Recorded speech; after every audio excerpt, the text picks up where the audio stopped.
the key for me in navigating this is have the right people in my corner and know when to be quiet. From High Tech High, this is the Unboxed Learning Podcast. I'm Alec Patton. This episode is part of a series we're calling Groundwork, where I'm talking to school leaders who are laying the groundwork for something big. Anything from transforming their school's culture to building a new school from scratch. These conversations are raw, they're inspiring, sometimes they're a little crazy. I love doing them, and I'm so excited to be able to share them with you. In this episode, I'm talking to Stephanie Hall-Powell, founder of San Antonio Prep, a public charter school serving grades 5 to 12 in San Antonio, Texas. It's opening in 2020, and they just got their charter approved. We'll talk about what it was like getting that charter, what Stephanie learned from seeing her own sons navigate the school system, and what the Air Force taught her about pedagogy. But we started with her own experience of school, growing up in a military family. Where'd you grow up, to start with? Oh, so that is always a very interesting question to answer because I'm an Army brat, so I didn't grow up in one place. And so I'm the young lady that's very jealous of people who have childhood friends, someone who was born in the same city, grew up in that city. I didn't have that experience. I've lived in quite a few different places, and so there isn't one place that I grew up. So what was that like as far as your education experience then for yourself? It was all over the place. So when you move from city to city, back then standards didn't align. So one city didn't do the same things that another city did. You were either ahead or behind always. And so there was never this consistency with my education. So either my parents thought I was doing well or they thought I wasn't doing so well, depending on what the educational landscape looked like in the city that we were in. But I didn't know the difference at the time. I just know that people either praised me or they told me that I needed to take these classes that would help me be better at whatever I was supposed to be doing. It wasn't until I got a little bit older where I really started digging in more in high school and really putting forth more effort, doing the things that people told me that I was supposed to do. If you do this, if you take these classes, if you get these grades, you're going to do well in life. And that actually didn't end up working out for me the way that they said it was supposed to. Tell me more about that. What wasn't working out? I graduated early, so I graduated at 16, and I ended up going to college, a community college, at 17, and I knew exactly what I wanted to do. I worked in daycares for my entire high school experience, and so I knew I wanted to start my own daycare, and I knew I wanted to have that business. So I was going to go 2 years to the community college and then the other 2 at the university. And my first year, I failed out. Right. So you were 17 at that point? I was 17 at that point. So what happened? I was not prepared for the academic rigor or responsibility of being in college. So I worked really hard. I had really great work ethic. But when I got into college, I didn't know how to ask for help. I didn't know what it looked like to get support in something that I struggled with. And then just the pride of I'm supposed to be able to do this because other kids do it too. So I don't know how to ask for help. I'm not going to ask for help. I'm just going to try to figure it out. And I end up failing the same class twice. So you're 17 years old. You fail out of your first year in community college. What happens then? I joined the military. So I go into the United States Air Force, where I end up getting help, going to tutoring classes, getting help, and just learning a lot from the military as well. I think the education you get from the military helped me with college as well. You must have been thinking about going to the military from a really young age. I actually did not want to go into the military because of my dad and because of all of the moving and not having consistent friends. And I remember telling myself that I didn't want to do this.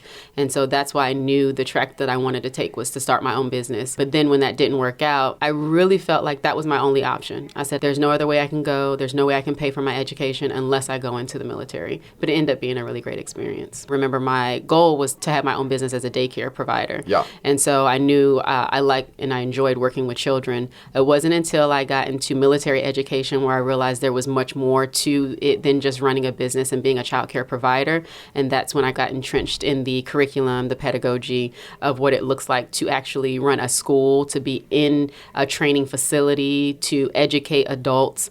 And so then that made me more curious about what it looks like for younger children. So talk me through what military pedagogy looks like.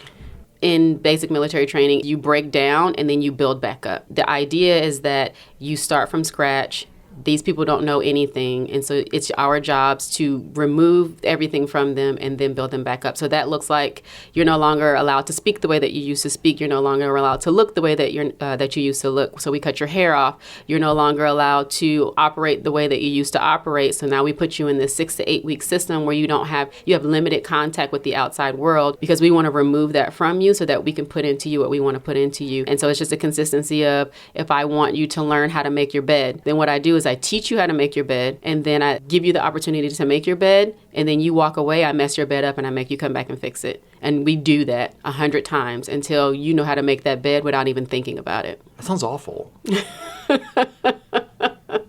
For the person, it is. When you were the sort of military educator, what was your role? Basic military training instructor. And then there's different jobs within that title. So as somebody who's seen movies but never been in the military, I think of like the drill sergeant being the one who's like screaming at you.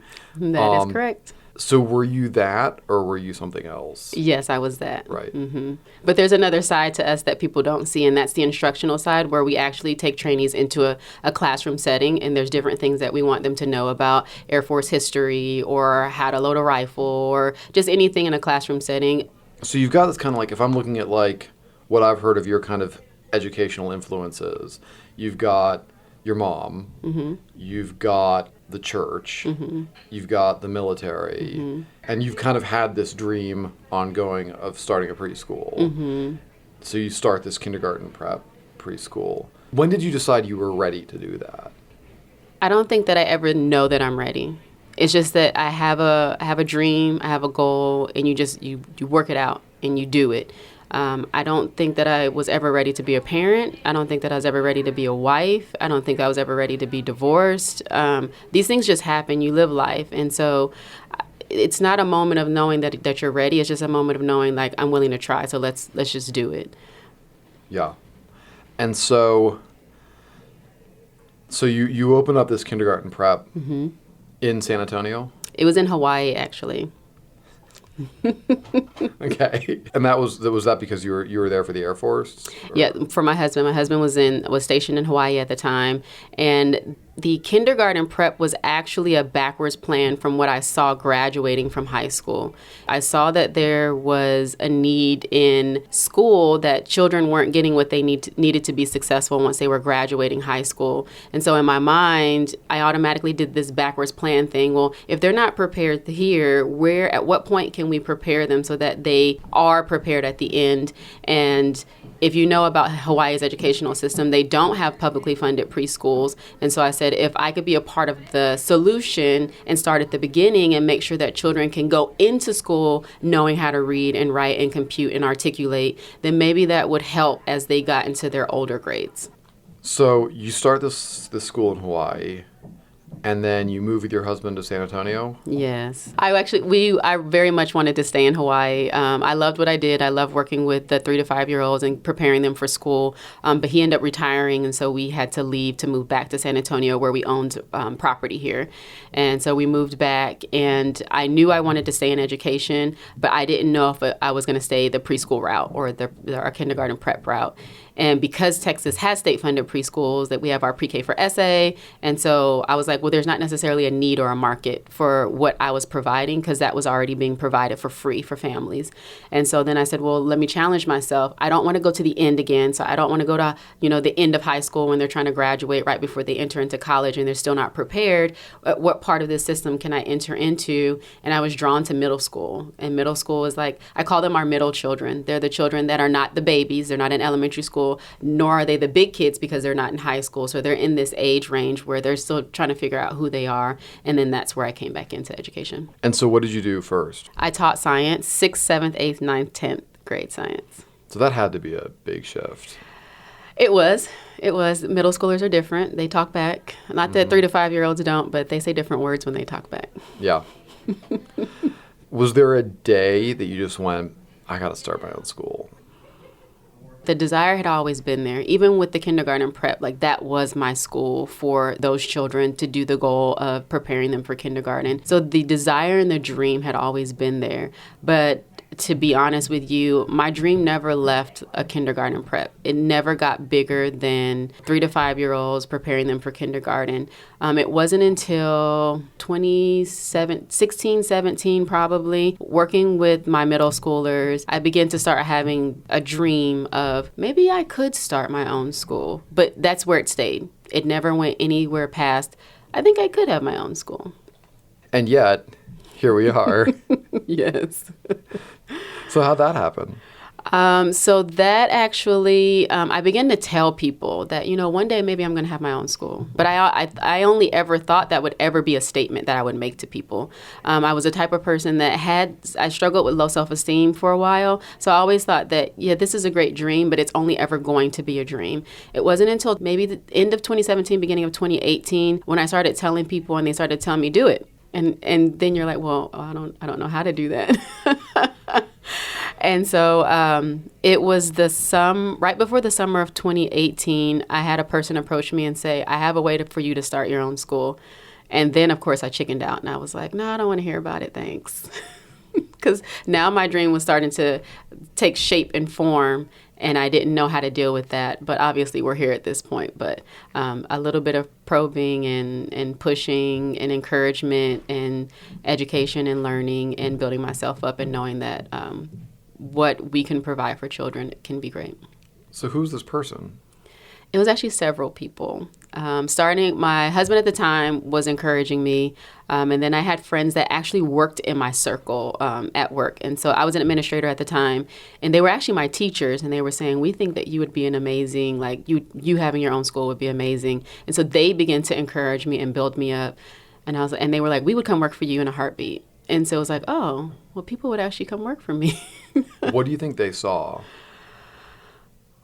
So one of my driving passions and really driving qualities that I use that you will see throughout the school and our school design is my ability to build relationships and love people where they are. And it's important, like our school, our teacher model is built around relationships. And so I think it was those two pieces of she has really high standards and she's really tough, but she's also fair and she's loving. And this relationship she's built with me because she genuinely cares about me is something that's genuine to her. And that's been consistent from the first day I met her. Yeah. Okay, so I'm really curious because I feel like there's these two contradictory things that I keep hearing.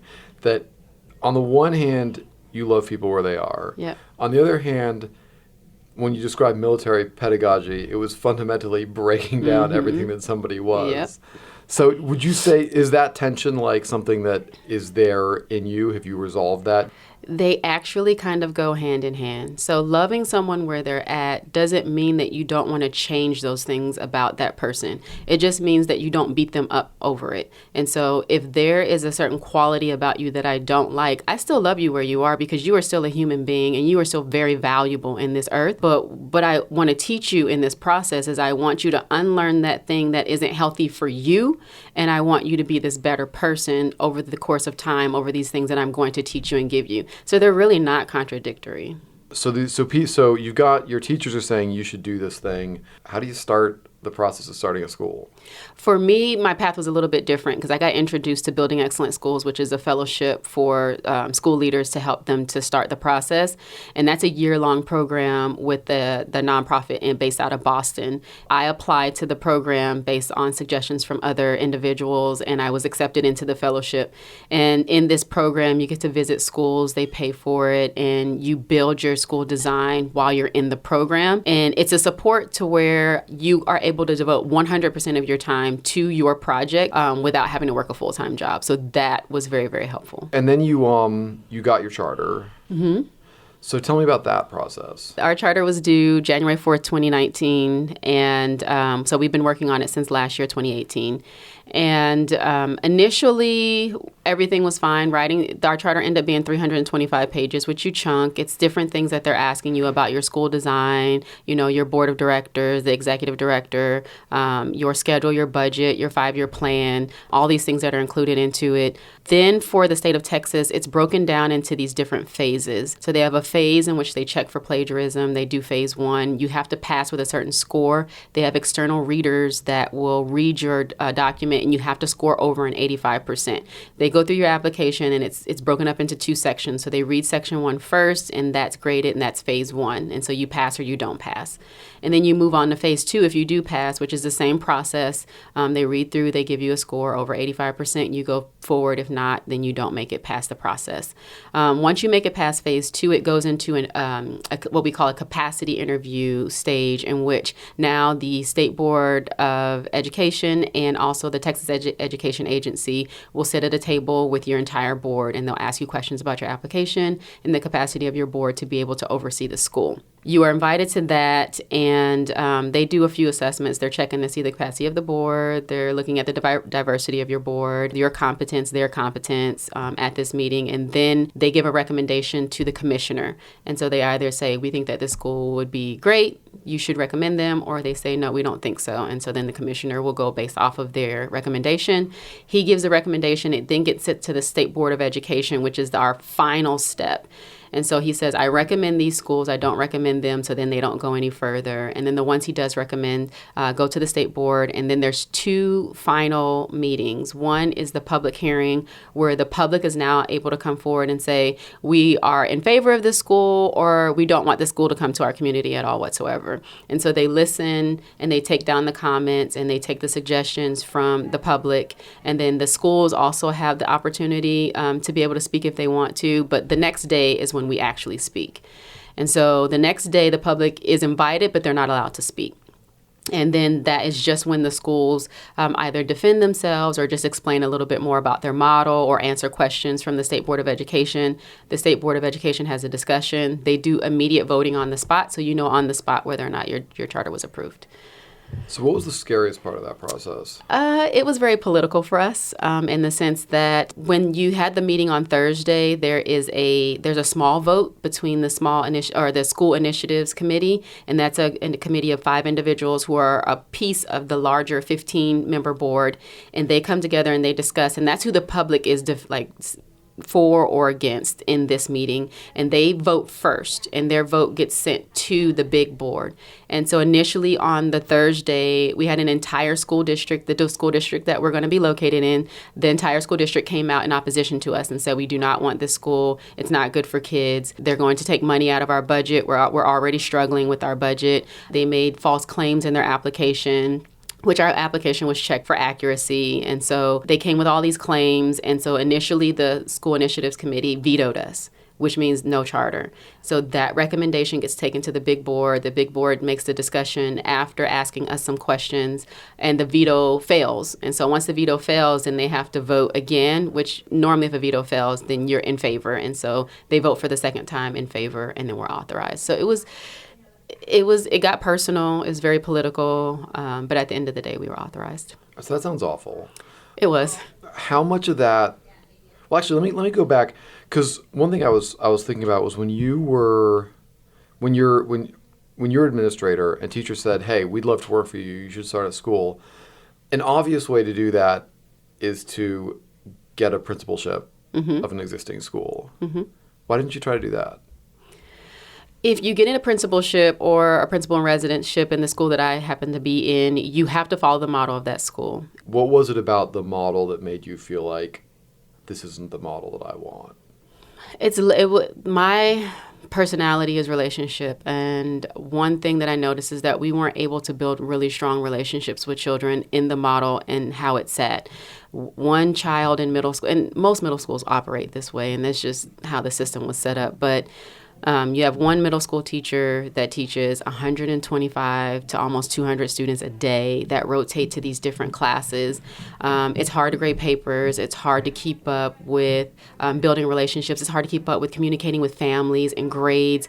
And for me, that doesn't give the adult the opportunity to really, really, really get to know and understand our children, especially when you work in low-income minority communities where these children need to be known and understood and not just seen as a brown kid or a Black kid.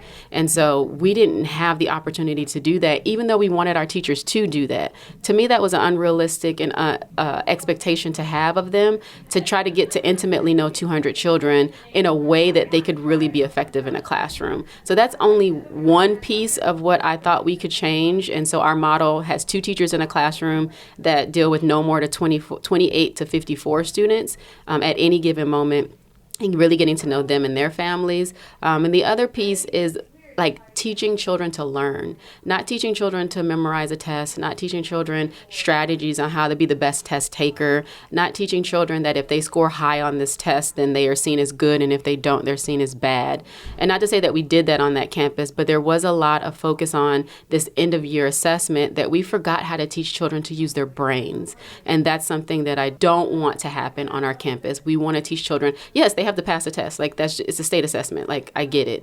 But we also want to teach children how to learn and use their brains, because that's the thing that they'll use forever when they get out of college, when they go into grad school, when they're parents. That's the one thing, that's the common denominator. So if we can do that and we can help them to be successful in college or anything that they decide to do, whether they join the military or go to a trade school, then we've done our jobs. You've mentioned like Black and brown kids who are kind of not given the support that they need and that they deserve. Is that something that you noticed in a particular way in San Antonio? I would probably have to say with my own children, yes. My children have gone to both charter and to traditional district schools. And I first actually noticed it in the charter school that I worked at with my own children. And I noticed that there was something that was different about the way that my son was being treated in his class. And come to find out later on that my son actually had a disorder that he was dealing with.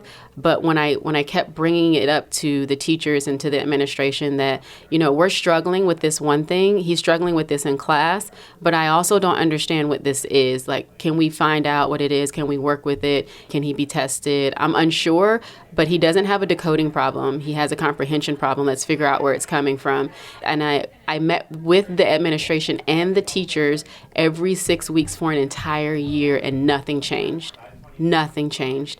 And it wasn't until I put him in another school and then I got him tested by an independent person that I had to pay for out of my own pocket that we actually found out that he had a learning disability that affected the way that he could read and comprehend words on a page. But when I was basically screaming that to the school, like, I'm an employee here, but I'm also a parent.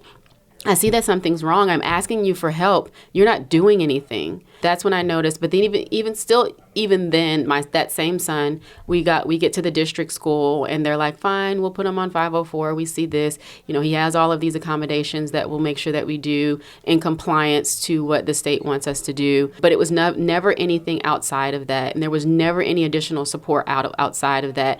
And he was labeled as like, oh, he's ADHD. And he was never labeled as ADHD by a doctor. It was by the teachers and the staff. Well, he's hyperactive. He may have ADHD. You need to get him tested. He's always busy. He's always out of his seat. He's always this. He's always that. And I'm like, well, what are you doing to support him in the classroom? What are you doing to help? I'm not going to put him on medication because you think that he's busy. Are you giving him clear what to do directions? Are you giving him a set routine? Like, what are we doing to curb this? But they just refused to do anything outside of what was within compliance. And I noticed that my youngest son was treated the same way. My middle son is an overachiever. He's a lot like me, and in the sense that he's learned how to work the system. He knows how to get an A. He knows how to do exactly what the teacher wants him to do, so he stays off of people's radars. But the other two they're kids.